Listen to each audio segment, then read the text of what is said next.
inside Abuja. Abuja. Oh yeah. Abuja. You are welcome to inside Abuja. Abuja. Oh yeah. Abuja. You are welcome, alright, to inside Abuja. Abuja. Oh yeah. Abuja. You are welcome to inside Abuja.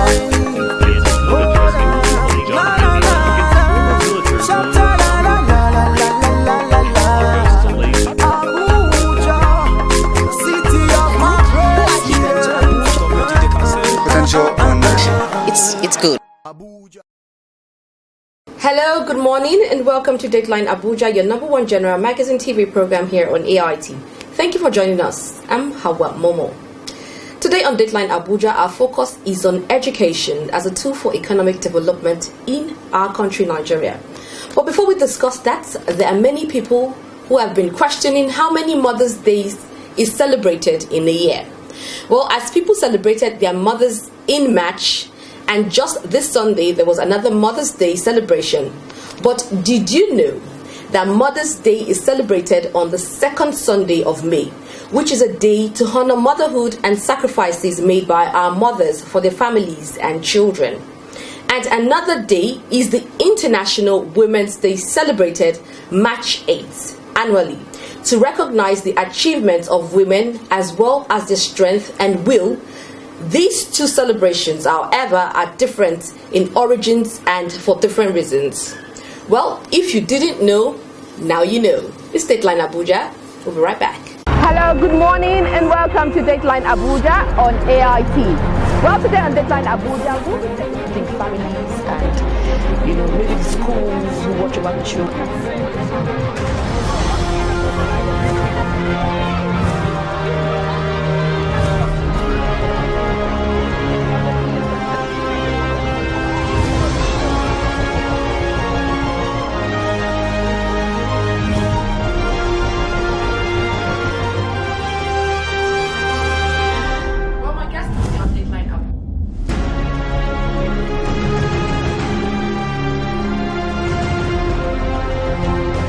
That her children, her teenage children, have been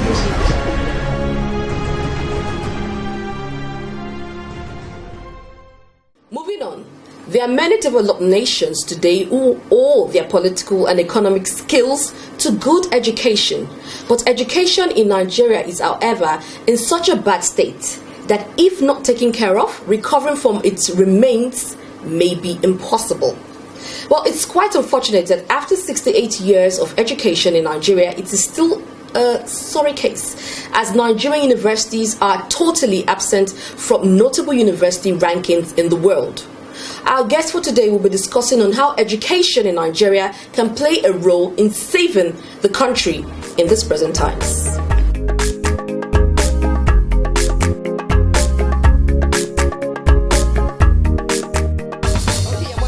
Abuja. My guest today on Dateline Abuja is Professor Abubakar Sulaiman, a former minister, National Planning Commission here in the FCT, and also a professor of international relations at the University of Abuja, Gwagwalada, and also my former lecturer. You're welcome, sir. Thank you. You're welcome. Well, this is the second time I'm having you on Dateline Abuja. It's a great pleasure. Thank you. Yeah. Today we're talking about using education as a means for economic development, or a tool to save Nigeria. Well, do you have anything to say about using education to save Nigeria? Let's start with that. Thank you very much. Education is an aspect, or a fundamental aspect of life. It's an attempt or search for knowledge. Survival of human being is not complete without knowledge. As a matter of fact, humanity starts from knowledge. When you go back to the history of Adam and Eve, when you go back to the history of how God created man, it starts from knowledge. So without knowledge, you are nobody. Without knowledge, we don't know how to survive. So if knowledge, therefore, is key to survival. If knowledge is key to human existence, knowledge therefore is key to societal growth and development. In other words, without education, without knowledge on how to live, how to exist, how to adapt to environment, how to communicate, how to devise mechanism for survival in terms of technology, which will enable you to adapt favorably to environment, then society cannot grow. Therefore, the basis or the foundation of societal growth and development rests on education. So without education, we are nobody. Countries we talk about today, the advanced democracies, the advanced industrialized countries, the US, UK, France, the so-called global capitalist nations, they are where they are today on account of their level of education. So they keep on spending money, they keep on devising ways of, adapting, ways of enhancing their developmental growth through various discoveries. So it's not money, it's not material resource, rather it's human capital. Human capital that rests on the education. So the emphasis in advanced in the so-called third world nations, especially in the so-called Africa countries and indeed Nigeria, is that we spend much money on material infrastructure than human infrastructure. Okay, are you indirectly saying, for example, we spend more money on the infrastructure, for example, like buildings and all that, instead of human capital? Nigeria will cry when there's no allocation for roads. We cry when there's no allocation for hospitals. We cry when there's no allocation for water resource. But we don't say anything when there's no allocation for education. When there's no allocation for research. So the emphasis all along has not been on education. In spite of the clamor by the world, international communities, by UNESCO, by United Nations, on nation state to devote 26% of their budget allocation for education. We still disregard that. Okay, so how would you assess education system in Nigeria? Do you think it's working or not for the past 10 years? Okay, for the past 10 years, that is to say we are looking at it from 2007 to 2017. Yes. Yeah, in other words, we are looking at Yaradua, Goodluck Jonathan, and 2 years of Baba Buhari. Yes, we're talking about the education system. Yeah, so in other words, I'm trying to, when you're looking at a policy, you have to put it in proper perspective. Okay. In a context. And since education in Nigeria has been more of government driven, not private driven, private sector driven, that's why I'm looking at trying to see which of the regime we're talking about. We're talking about the past 10 years. Yeah, so the past 10 years, yes, the past 10 years, especially in the last 7 years, so to speak, I think the government tend to, one, give more liberty, incentive, encouragement to the private sector in invest in education. There have been enough environment created, both regulatory, and policy framework in place that tend to encourage the private sector, one, to partake, in the sector. We are seeing some states where even secondary schools, basic education that were taken away from the missionary were returned back to them. The last 10 years, we have seen that change in most states in Nigeria. The last 10 years, we have seen, for instance, governments, especially federal governments, addressing the menace of their emergencies in other parts of the country. Children that were since roaming about the streets, doing nothing, constituting nuisance to the society, which I want to believe is one of the major hallmarks of the northern tradition. For the first time, federal government is not even saying the state government should do it now. They did it. The federal government now coming, trying to integrate the Arabic, scholarship, education within Western education. The federal government under Goodluck Jonathan at that time established so many schools. I can't count numbers of those schools now, elementary school, to cater for the needs of these children that are hitherto not do anything, that were hitherto abandoned by the parents, that were hitherto considered nuisance to the society.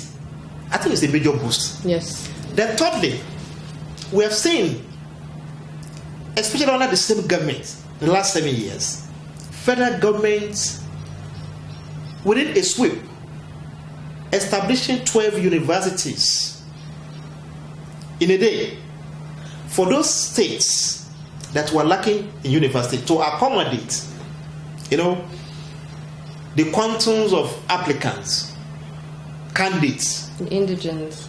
You understand? That are intended to denied university educations. A lot of applicants apply on a yearly basis. They write JAM, they pass JAM, but there weren't enough resources, facilities, to accommodate them. So the government set up 12 universities, 6 in the north, 6 in the south, to accommodate. What am I even saying? 9 in the north, 3 in the south, to accommodate all these. So I want to look at the allocation to education. Again, especially under the regime I was talking about, which was the last regime. The allocations since 2010 has been on the increase. That government steadily and consistently increased allocation to educations on this yearly budget, formulation. So I think I want to say that the civilian governments, especially under the last regime, has given education enough attention it requires. In terms of the liberalization, by allowing private sector to come in terms of investments, increasing the investment outlay, and in terms of addressing the basic educational need of the northern Nigeria. So I think, and in the area of, infrastructure, because it's one thing for you to create university, it's one thing to establish primary and secondary school. It's another thing for government to invest in the areas of infrastructure. I think there were, at the level of university education, for instance, we had a series of protests by university, ASUP, and government had to set up, needs assessment mechanism to really assess what are the basic requirements of some of these universities, and government to a large extent now pumping enough resources, to the best of my knowledge, to cater for those needs. Okay. And observe again that even the third fund, SUBEB, or call it UBEB, all these institutions or agencies of government have been doing so much in the last 10 years. I think assessments, if I'm to just summarize, the federal government in the last 10 years has done so tremendously well in the areas of... so you want to give them a mark like 7 or 8? Yeah, especially under the last regime. I can give in the past 10 years. Kudos, yeah. Okay, good.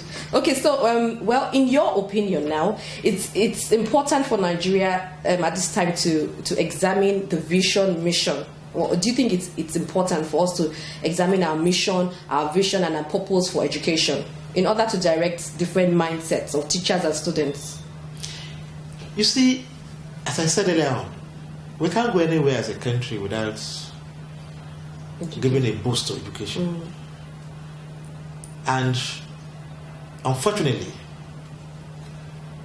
currently, we seem not to get our priority right, because in the last 2 years, education has been receiving an abysmal, very low allocations in our annual budgets. 2, in the last 2 years, with due respect, the government seems not to know what her priority is. If I have to answer your question, in terms of redirecting our mind to the imperative of doing so much in education. It may sound very absurd and very jovial, but it's fundamental. When we want to if you want to see whether a nation is getting its priority right in education in any sector, you look at the manpower. Look at the people that man that sector. Look at the people the leadership.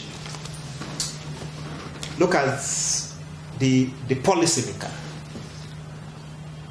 So moving away from the government now. Yeah. Now you know, I know there's something personally, because you were my lecturer. I know a force that a lecturer who wants to come into a university to teach, it has to do with passion first. Yeah. You want to give back, so that's why you are lecturing, not necessarily for the money. Yeah. Do you think the lecturers, apart from the government doing their own part, do you think the lecturers are doing enough? Because a lot of people say, oh, the graduates of these days are not even anything to write home about. What do you have to say for now, remove from the government, now back to you, who is a professor, back to the lecturers? Do you think, minus passion and the things that made you a lecturer, do you think the lecturers are doing more? There are 2 way things. One, and that is one thing you need to know. We cannot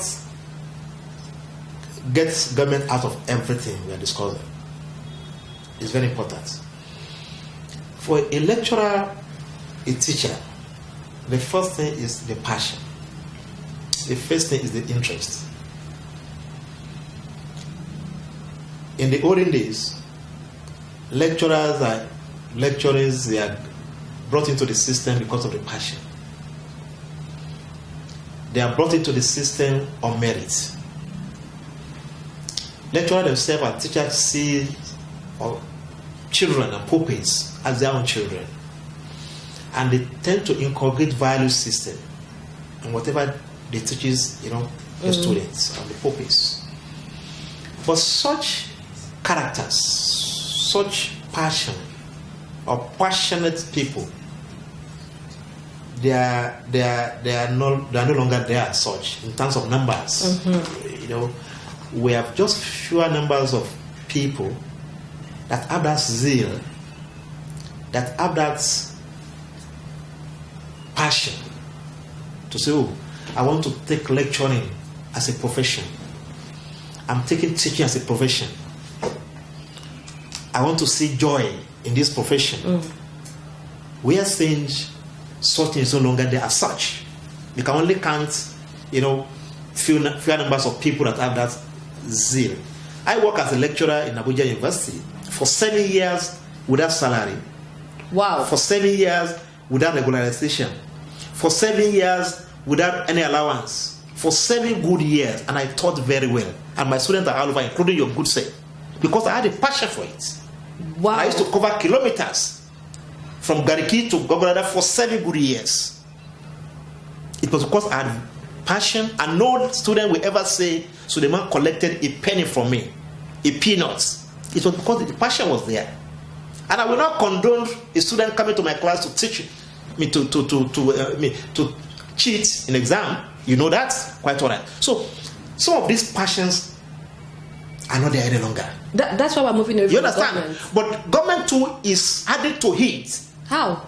Yes, when lecturers that perhaps is ready to work, he has the passion, is disciplined, want to do it, but the government refused to pay him appropriately. In the last 9 months, this government has not been paying lecturers full salaries. If I'm to collect 300,000, you pay me 250,000. Where will I get the 50,000 to balance? And you are paying other people in other ministries and departments. Lecturers are being for change. Even when you tell your fellow lecturer that don't collect money, don't extort, don't collect bribe, if tell you, Sulaiman, please, I don't want to hear that. Government has refused to pay us. So when you now push lecturers to that level, where the survivor now rests on the students, the quality of education we're expecting will not be there any longer. So that is why I said you cannot just blame teachers or lecturers. The blame again to go to government. But if you don't have passion for it and they're not paying you well, why don't you quit? Because I have passion. No, but you just said some people. I was enjoying it. No, like for example, we know in some states they are owing even teachers in secondary schools start like 10 months. When you owe teachers, out of 100 teachers and you are owing them, you can only see 10 that you say I'm a man of God. Let me just put in my best. You cannot teach with an empty stomach. It's not possible. So before we go, what are the challenges of education in Nigeria and what are your recommendations? Challenges are there. One, funding remains a major problem. Two, government still need to do more to encourage private sector. Okay. You know, you cannot have university, for instance, and you have all these construction companies, they are not doing anything. Thirdly, the administrator of universities, secondary schools, tertiary institutions too, should look inward and see how they can generate funds from within. Enough of concentration on federal government. Thirdly, our value system, societal value system, that's our culture, our religion, is being separated from what we are teaching students. Students, you can't graduate without being, adjudged to be in characters and learning. But that character aspect is no longer there again. I think it's a challenge that the value system, our religious value system, need to be reincorporated back into our curriculum. So that as we are producing students that are good in sciences, that are good in political science, that are good in chemistry, that are good in medicine, we are producing students too that are good in propelling the development of this country. So I forgot to, before you tell us, these are the challenges, before you tell us a way forward, can you tell us about all our leaders, for example? I'm sure even most of the ministers, I don't know, you were once a minister, I don't know if you sent your children out of Nigeria to school. I mean, we say we believe so much in our education system and we're so-called ministers and governors, but yet our children, we take our children out of Nigeria to school. Our leaders must lead by example. Thank you. We must lead by example. So your children? My children are in Nigeria. Okay, so even when my child, the first child I have, performed excellently well in this Abuja, is in Nigeria here. There's so much to talk about. Thank you so much, sir. But time will not permit us. But I'm sure we'll have to revisit this topic again. God spare our life. Thank you so much. Well, we've been talking to Dr. Abubakar Sulaiman. Professor. We'll be talking to Professor Abubakar Sulaiman. He was a former minister, National Planning Commission here in Abuja, and also a professor teaching or lecturing at the University of Abuja, Gwagwalada, which is international relations and political science. Well, he taught me political science. Thank you so much. You're still watching DatelineAbuja. Stay with us. We'll be right back.